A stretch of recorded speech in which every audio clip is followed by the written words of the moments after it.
Today, we're gently stepping into a space many of us know too well, that quiet ache of growing up too fast, of stepping into adult shoes before your feet were ready.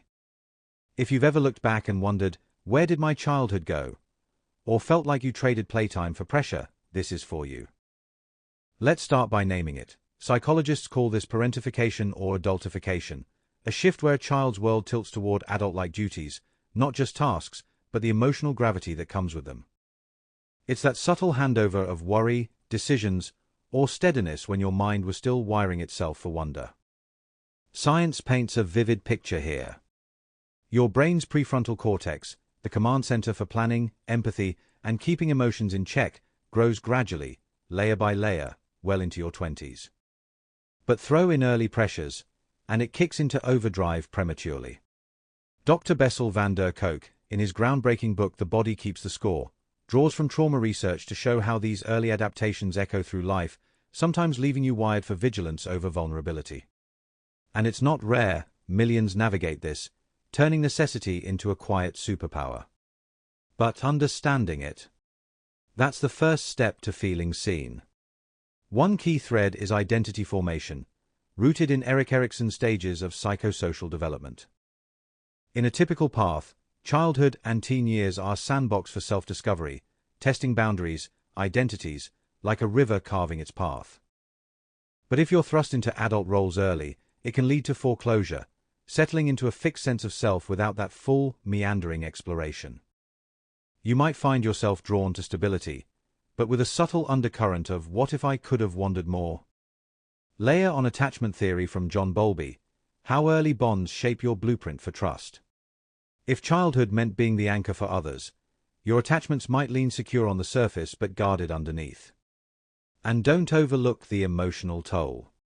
Chronic early stress, as detailed in Jonice Webb's Running on Empty, can dim your emotional fluency, the ease of naming and riding feelings. Neuroscience ties this to thinner connections between your prefrontal cortex and limbic system, per NIMH longitudinal studies tracking brain changes over decades. It's why relaxation might feel like a foreign language, or joy a distant echo. Yet, this isn't a flaw, it's your brain's elegant adaptation, a shield forged in the moment. That nagging something's missing isn't whimsy, it's your brain whispering about unmet needs for play and safety. Enter polyvagal theory from Dr. Porges. It explains how your autonomic nervous system, via the vagus nerve, toggles between fight-flight and rest-play. Early adultification often locks you in that higher gear, as EEG experiments in Frontiers in Psychology demonstrate, slower heart rate variability linked to less ventral vagal calm. Play isn't fluff. Dr. Stuart Brown's Play reveals how it floods your brain with dopamine, knitting stronger pathways for creativity and bonds. Miss it, and those circuits might underdevelop, making fun feel effortful. But here's the bridge to hope.